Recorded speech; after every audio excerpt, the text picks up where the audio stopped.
अस्सलाम वालेकुम नाज़रीन, प्रोग्राम में खुश आमदीद। वही हुआ जिसका डर था। वो मेमो जिसको हुकूमत ने पहले डिनाई कर दिया कि ये कोई चीज़ ही नहीं है, इस वक्त रियासत के एक बहुत बड़े बहरान की सूरत में हम सबके सामने आ चुका है। आज के प्रोग्राम में हम आपको तफसील के साथ बताएंगे कि पाकिस्तान के अंदर मेमो के तनाज़े की हवाले से मालूमात क्या हैं।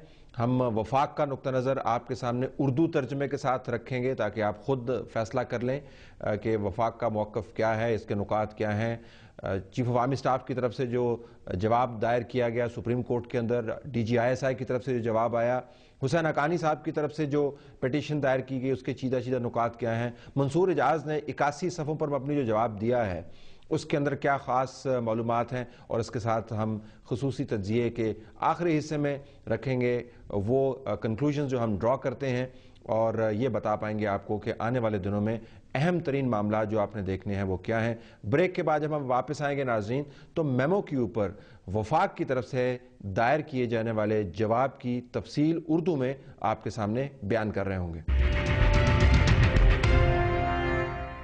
वफाक की तरफ से जवाब।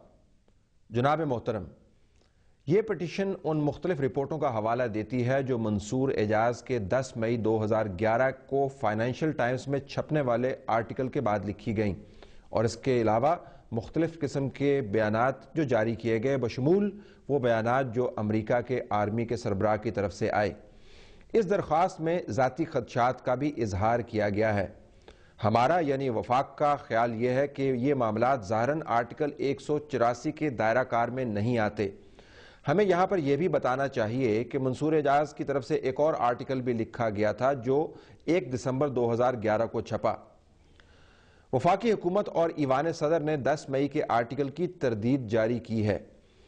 वफाक बशमूल रियासत के आइनी सरबराह, मुल्क के आइनी मुंतज़म आला और तमाम वफाकी हुकूमत के किसी भी तरीके से मुबैना मुरासले की मंजरात में ना हिस्सा डाला है, और ना ही उन इल्ज़ामात और बयानात का ताल्लुक वफाक से है जो मेमो का हिस्सा बने हैं। गुजारिश है कि इसके बावजूद इस मुबैना मुरासले के हवाले से इंतज़ामी और पार्लिमानी फोरम्स की तरफ से मुनासिब इक़दामात उठाए जा चुके हैं।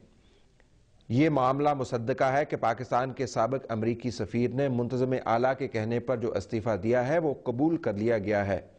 पार्लिमान की कौमी सलामती की कमेटी इस मामले की तहकीक कर रही है। ये जाहिर है कि पार्लिमान की ये कमेटी इस मामले की तह तक पहुंचने, शवाहिद इकट्ठे करने और अहम शवाहिद मंगवाने के वो तमाम इख्तियार रखती है जो किसी भी सिविल अदालत के पास मौजूद हैं। हम यहाँ पर इजाफा करेंगे कि तमाम पार्लिमानी कमेटियाँ 1973 के आइन के बनाए हुए कवायद के ताबे हैं। वफाकी हुकूमत ने तमाम इदारों को इस कमेटी से ताउन की हिदायत की है। तमाम जमहूरी मुंतखब जमातों के नुमाइंदगान इस कमेटी में मौजूद हैं। ये बहुत अहम अमर है कि ये कमेटी अपनी तफ्तीश से इस मामले की तह तक पहुँचकर अपनी गुजारिशात दे, ताकि आइनी तौर पर बालादस्त पार्लिमान जो अवाम की असल नुमाइंदा है ज़रूरी इक़दामात और लाया अमल तय करने का फैसला करे।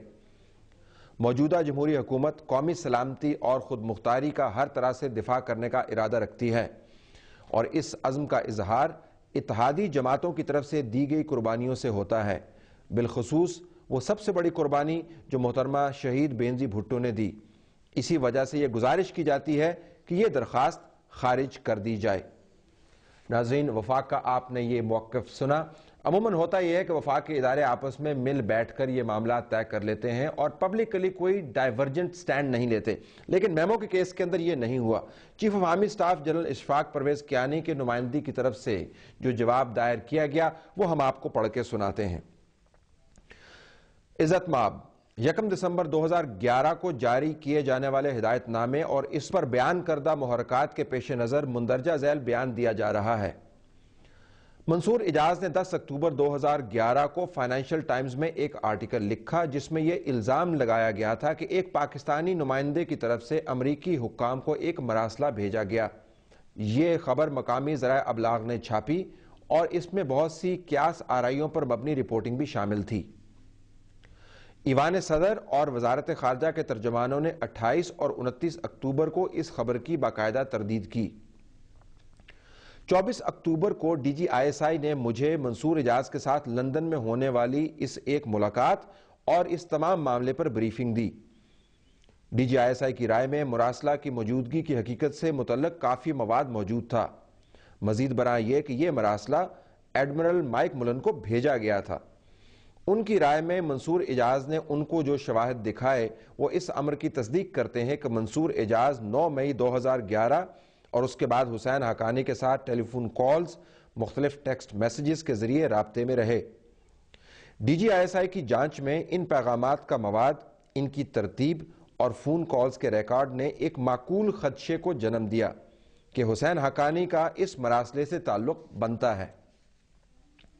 8 نومبر 2011 کو ایڈمرل مائک ملن نے اپنے ترجمان کے ذریعے یہ بیان جاری کیا کہ انہیں یاد نہیں ہے کہ ان کے پاس ایسا مراسلہ پہنچا ہو۔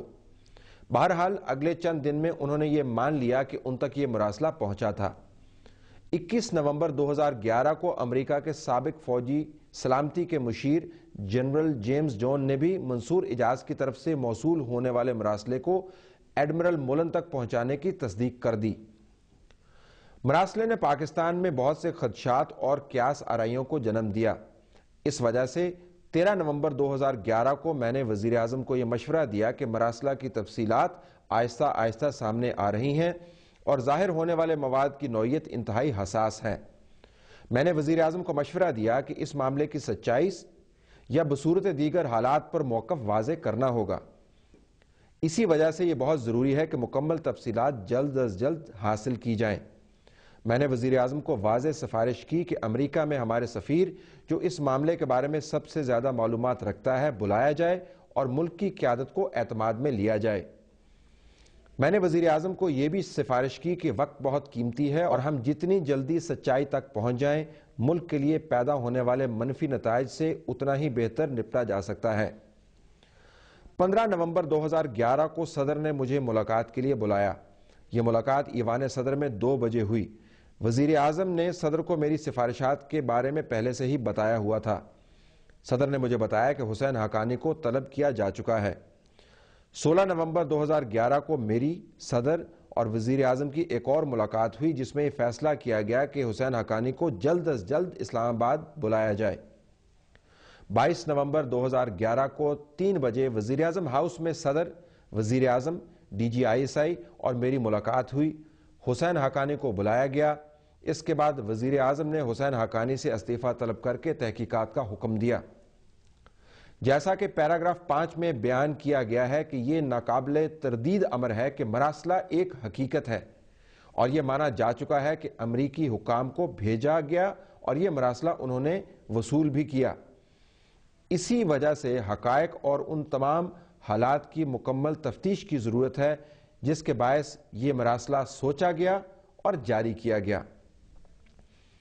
مراسلہ کے معاملے سے قومی سلامتی پر اثر پڑا ہے، بشمول ان ناکامیاب کوششوں پر جن کے ذریعے اس پاکستان آرمی کے عزم کو متزلزل کرنے کی سعی کی جا رہی ہے جس کے جوان افسر اور سپاہی ملک کے تحفظ، دفاع، علاقائی سلامتی اور سیاسی خود مختاری اور آزادی کے لیے اپنی جانیں قربان کر رہے ہیں۔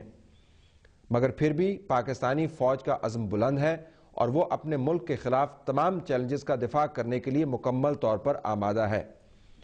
ناظرین، آپ نے دیکھا کہ مراسلے کی حقیقت کے اوپر کس طریقے سے آراء بٹی ہوئی ہیں۔ ابھی جب ہم ایک چھوٹے سے بریک کے بعد واپس آئیں گے تو ہم آپ کو پڑھ کے سنائیں گے D G I S I کی طرف سے جاری کیا جانے والا بیان، وہ بیان جو وفاق کی طرف سے سٹینڈ جو لیا گیا ہے اس کی مکمل طور پر نفی کرتا ہے۔ Stay tune.